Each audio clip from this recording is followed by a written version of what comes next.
Good morning guys. Tuwang-tuwa ang aking mga halaman kasi nanilan. At ang aking mga pumpkin hihitik-hitik na siya sa bulaklak.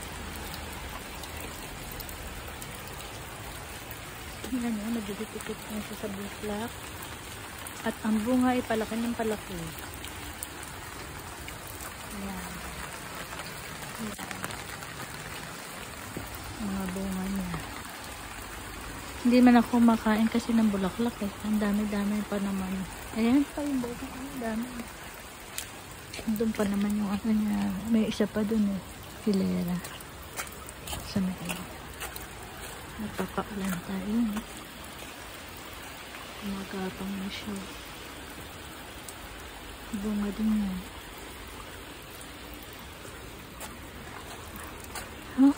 Wala pa naman pasok. Today is sports day in Japan. Kaya holiday. Andito kami lahat sa bahay. But I am planning to go out. Pupunta lang ako sa match.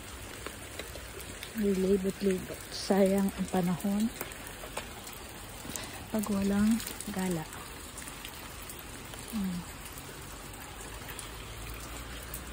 Oh, yung mga plants, tuwan-tuwa. Tuwan-tuwa sila kasi nabili din sila ng husto kagabi. Kagabi kaya mga ulan eh. Aking snake, ipapasok ko na yan kasi ayaw niya masyado malamig. Kahit naman ayaw niya ng araw. Mga ano yan, mga huwag mamaya halaman. Kahit naman mabait, kahit saan pero eto, ewan ko bakit hindi siya. Ayaw din yata ng nasa loob. Kaya nilabas ko siya. Ito kulunter na. Nilabas ko yung mamaya ng coffee para maging health. Ay, andyan ang mga sasakyan nila kasi walang pasok. Ay, ang aking OMG, ang aking mga elephants. Yan. Wala. Mulan tayo. Mulan.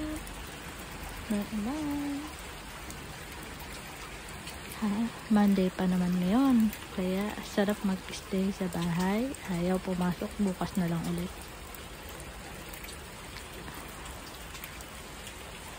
Natutuwa ako sa mga bulaklak ng aking pumpkin. At ang lago-lago niya. Gumagapang na siya sa fence. Malamig pa naman ngayon. Palamig na dito sa Japan eh. Bye. Happy Monday. God bless you all. God bless us.